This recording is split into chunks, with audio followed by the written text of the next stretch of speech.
Masikati anondoda kutaura pamusoro pechinhu chinonzi holiness. Say holiness. What is holiness? Holiness tinenge tichitaura zvaMwari ivo mbune. Usasara, please, I beg of you. Auchinjwe nefire, unochinjwa knowledge. I beg of you. Ivam church. Holiness tiri kutaura zvaMwari, Josh. Kureva kuti kana munhu achinzi you must be holy, une chinhu chaunenge watapudzirwa naMwari azere neholy. So we cannot talk of holiness without God involved. Because the scripture says, 1 Peter chapter number 1, I think verse number 15. The Bible says, be holy, because I, your Father, I am holy. Imwe scripture inobva yati hakuna anosangana naMwari kana asiri holy. Saka pari kunzi holy apapa haisi nhau yekungotaura zvechivi chete. There are many ingredients that are put together for someone to be said is holy. Izvezvi tine muKristu ari pano achimuka achienda kubasa kubusiness haatauri naMwari wake, but kune vanoenda kumanjuzu vanonzwisisa kuti ndine kaaritari kanoiswa pakona kandinonyora zita remunhu ari pasaidi pangu anoita business kuti asatengerwe, inini ndotengerwa.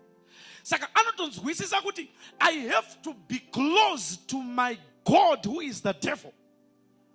But tine maKristu anotaura nendimi dzine capital letters. They are not even close to their God. So in other words, you are not holy. That's why you are not getting certain things in your life.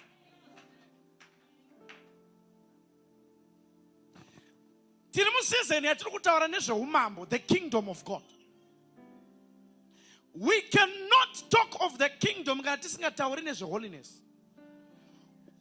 Holiness is your pathway, or it's your door to miracles.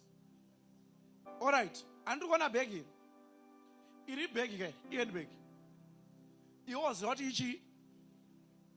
But mune zvinhu zvausingazivi kuti zvirimo. No, amusondezwa chechi. Iri handibhegi harisi rako, but iri nezvinhu zvausingazivi kuti zvirimo. Pamwe mune 10,000 US mo. Pamwe mutori nemakiyi emota izvozvo. This is what holiness is. Holiness yakaita kunge bhegi. Ine zviri mukati meholiness zvisingauyi kana usiri holy.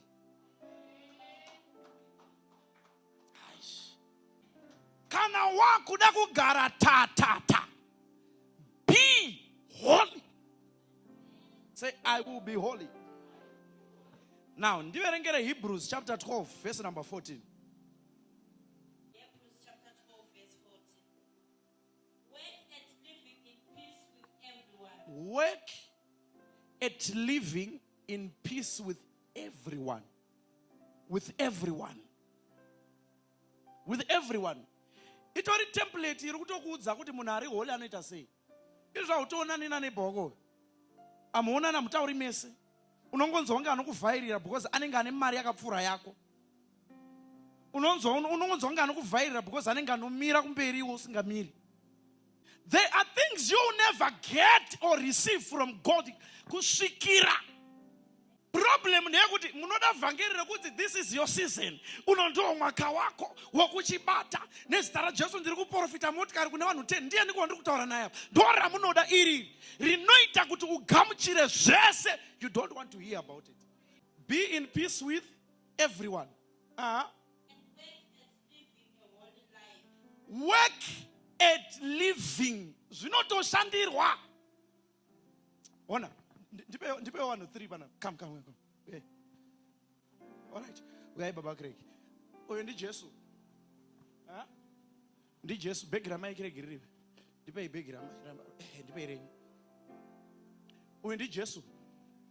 Anditi. Samsoro. Ndinoda kuti ngoti uri kuremerwa. Ndipe mangu. Don't worry, anodzoka mabhegi. Nzai. Oh. I want you to watch this. Right. Toti varume vari kuremerwa nditika. Uyu ndiani? Ndi Jesu. Uyu ndi Joshua. Uyu ndi Simba. Bible rinoti follow me and carry your cross. Kureva kuti chakatakura Jesu ichi muchinjikwa handiti munoti torasira paKalvari mutoro wezvivi zvangu. Kureva kuti zvese zvinokunetsa kupomba kwaunoita kunyima kuita sei ndo zvamakarasira panani? Zviri pamuchinjikwa wani. But Bible rinoti follow me and carry your own cross. Kureva kuti uyu Joshua anofanirwa kutakura cross yake ine kupomba, ine kunyima, ine kushora, ine kutarisira vamwe pasi. Iye Joshua na Simba wacho. Saka zvamuri kuita manje muri kuteera Jesu. Masiya izvi kumba. Muri kuteera Jesu. Imimi masiya zvinhu zvenyu mitoro yacho kumba. So you are not carrying your cross. That's why you are not receiving certain things. Saka Jesu ari kuenda ane mutoro wake nemuchinjikwa, but vana vacho vari kuteera my God. Vasiya kumba zvinhu. You must carry the cross. Wese ari pano uri kundinzwa wakagarapo utori necross yako ine zvipande zvako. Hawisi kumba unoitakura wauya nayo kuchurch. Mwari wakudzikinura. That's living a holy life. Hanzi, come as you are. Hakuna scripture inoti come as you are. Hakuna scripture inonzi come as you are. It's a statement yakagadzirwa nevanhu vachida kuti vanhu vauye kuchechi vanamate. It's not scriptural. So in other words, ari kuti huya wakadaro, but vacho vakazouya vakadaro vakatozotoshandisa that phrase kuti vachiregedza kubuda muzvivi because zvinovanakidza. Takanzi kuchechi huya wakadaro chero uchipomba, huya wakadaro chero uchiba, huya wakadaro chero uchidhakwa, huya wakadaro. And they forgot that they need to turn away from their sins. Living a holy life. Usanyepero usambofunga kuti munofanana mese mazvakadaiso. Amufanani mese mukanamata pano pane anopindurwa moregedza kupindurwa.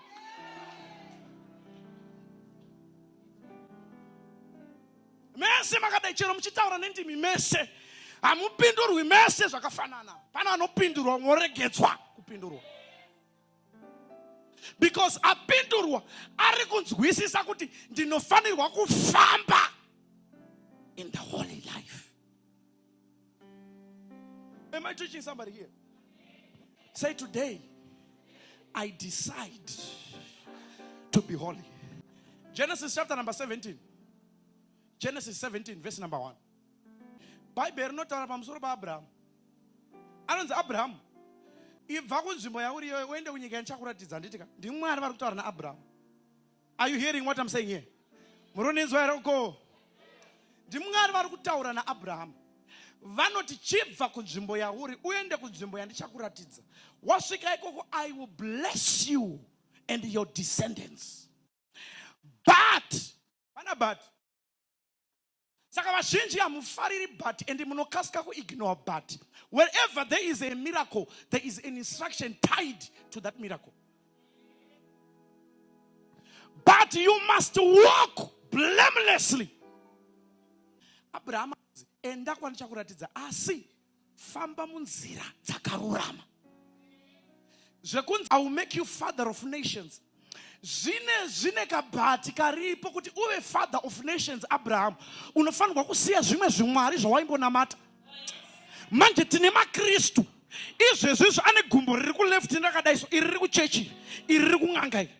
Ipapa this week chaiyo uri kundinzwa uri muno kune gwenzi rawakashanyira iwe.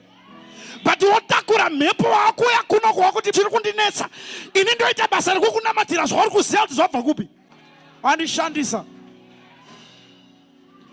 Kana woda zvekunamata ita zvekunamata, woda zvekuenda kun'anga We are tired of people who want to use men of God. When you have to kuitika mlife yako iona wachizira kuna miti zilipo pasika mpenda kwako. Walk blamelessly. Abraham consider it children from Abraham to Abraham. Aga followers account on mortality. He was blameless. Say today, I decide to walk blameless. I promise I'm not matter of this because of Jehovah. They are going to have a money train, but I will be some fire. I show you when I say holy. I show you when I say holy. If I want to come over to wrong cuts, say I will be holy. Jesus, church has become an entertainment place. You can't tell the difference. Young scanner club now church. But I think that's the fun.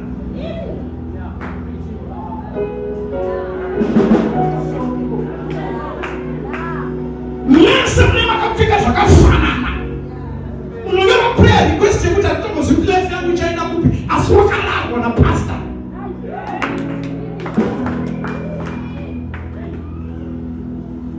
I can't what even know you are what here. Food is what you are poor. I can't talk to no kumri na pastor here. Same that's all.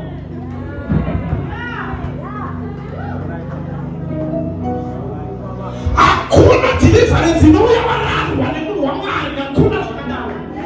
That's pure witchcraft. This is not what you pastor. You read student pastor. Ona na kuno mashike baba. Nekuna we mumbwe. Zakapinda mcheche institute ma pastor. Maria officer seat na offer you no book swallowing. The church needs to rise up. We need to speak it out. Or else to follow it what they say. And if I don't go to here, we are going to my trainer who can tell me. I hope it. So no money when it's up, you're not going to who come from this canal. What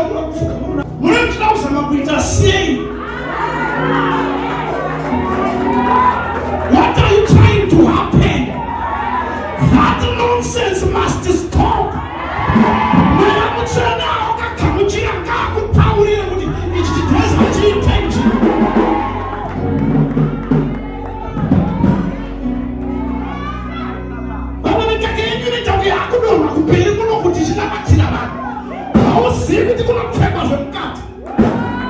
You need to stop that nonsense. As long as you still behave like that, you will not enter the kingdom of God.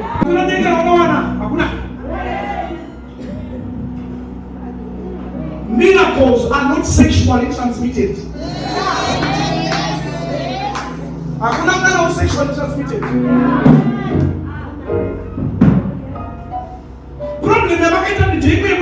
Problem you change and you removed the mind that needs to be renewed. You removed the mind that needs to be renewed when you came to church. Because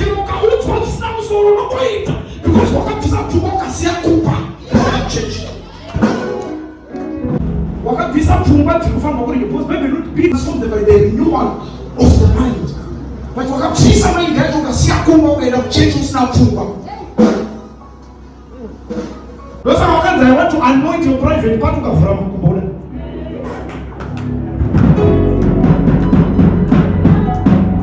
It's because there is a snake that is biting your private part. So I want to anoint it.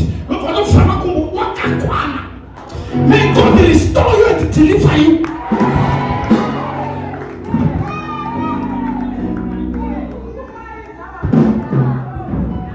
What kind of a church entertainment maswela? Because I'm sure to social media could to read pastor, posters or other. Van Masunu Gugata or no that poster. Those members of the church are the good one.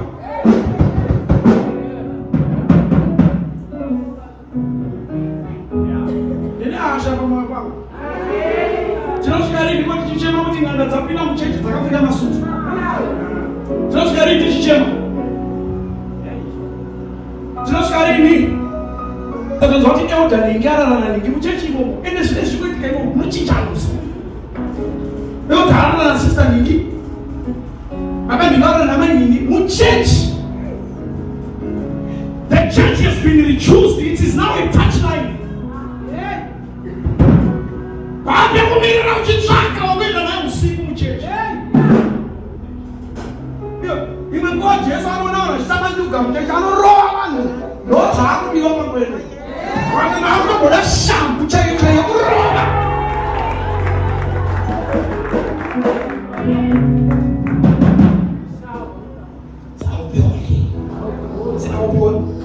Listen, I better not. 2 Corinthians chapter 7. If my people are called by my name, shall humble themselves. Huh? Template here, holiness. If my people who are called by my name,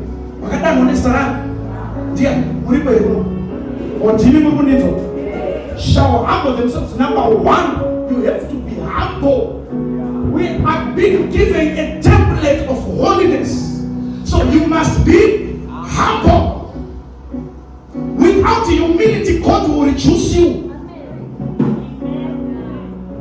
That's why the Bible says, humble yourselves before the Lord, and He will lift you up. Because the lifting is hidden in humility. Kusimuchwa kwakavanzwa kuzvininipisa. Saka ukasazvininipisa unodonhedzwa. Humble yourself. Pray. Number 2. Number 3. Turn away from your wicked ways. You must be holy. Holiness is proof of godliness. Holiness is proof of godliness. That's why people be holy and not be rich because I'm rich. Jesus, I came to preach the gospel to the poor. And now be rich, be holy. Holiness is richness. When you are holy, full package.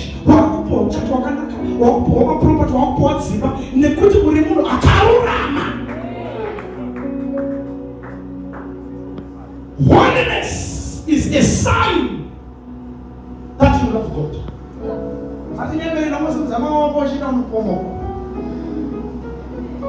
Holiness is a sign that you know God.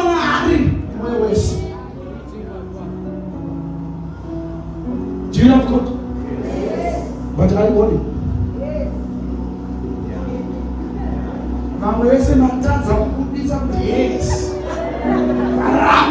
Yes, I am holy. The rich man and Lazarus.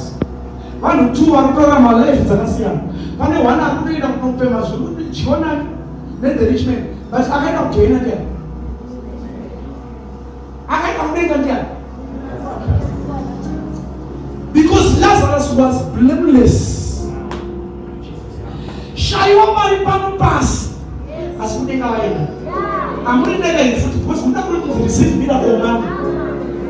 Shayo shako maripano, but we take away. God is like a sheep. You should not fight my pastor. I'm not dead. I'm not wrong. I don't know when I'm dead. It's a book and something I make because I'm watching college. I'm not poor. Where is the real church?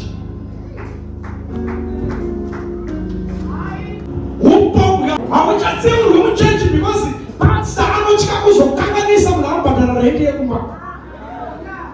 Anochka can see you, Cecilia has opened school fees here. Some pastors have been compromised because of poverty.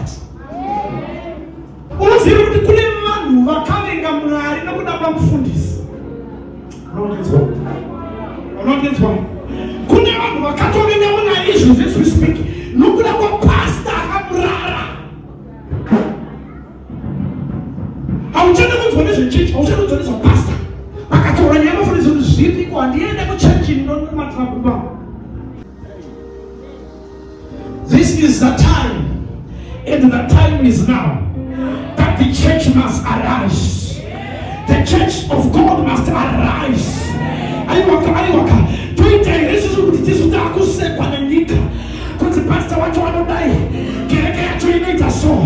this is the time, and the time is now that the church of God should arise. The kingdom of God should advance. We declare and we declare, let there be a transformation in the kingdom of God.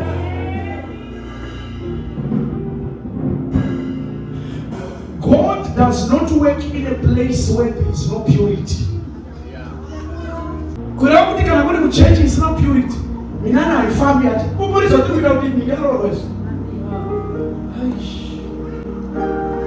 if you want miracles, create a purity atmosphere around you.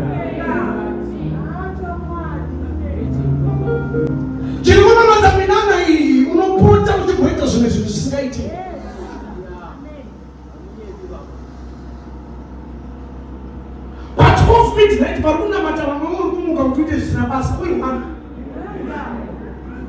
Say be holy. Say be holy. You know, Fangela Georgia Zwige, Owana Pastor Okasham. Imagine, I'm going to lift up your heads and others. Utona Katosha. No, we're not going. Udins one.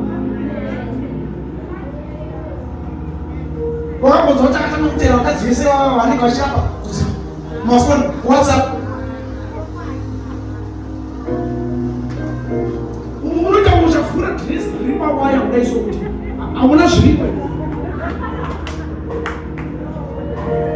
You need to be holy, or else you delay your miracles.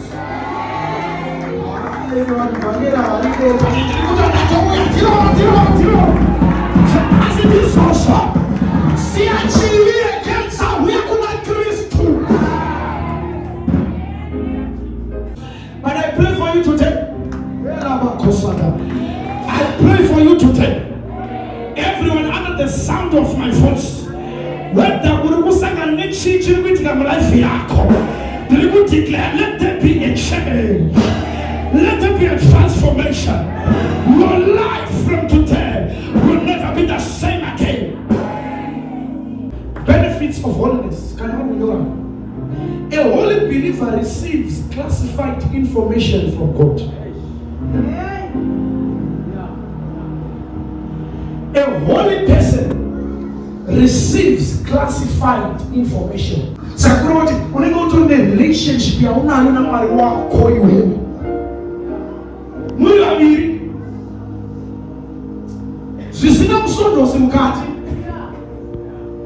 you are holy, you receive classified information from your father.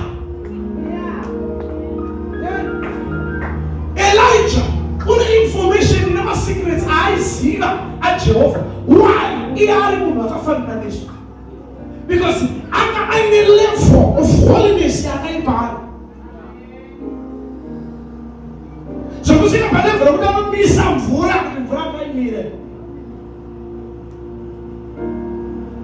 when you are holy, you receive classified information from God. Because we are saying, Chandrama, I'll tell you photos. I'm taking my watch. I'll tell you photos. It means you're not holy. Because the only holy person they are not receiving information. No, over my life, in my family. Number two, he builds a wall of protection over your life.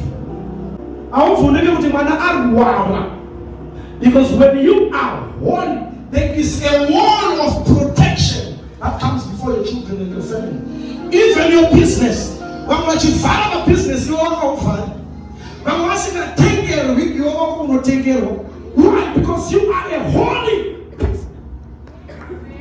Number four, you establish your prosperity covenant with God. Church, Yazara Simbe. Mujaji Noma Zara and Wasikadi Mushanda. Makatenda I receive. Receive miracle money. Receive your breakthrough. But once you go and work, watch this. Sorry, because I don't look anointed when I choose. Raka kumuna kuna matsikoma. Na wadoma kawai pamba. Unauzo mira, alright. Kuna ngombe raka ramba kumuna kuna matsikoma ari pamba. Zvikadzi hakuna mumwe aripo here. Zvikadzi aripo ari kumafuro ari kushanda.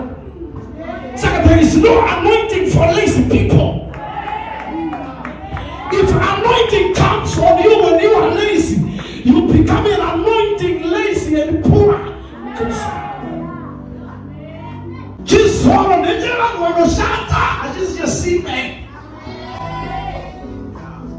Kuna vanhu vakatozova life worse. Vazotwa.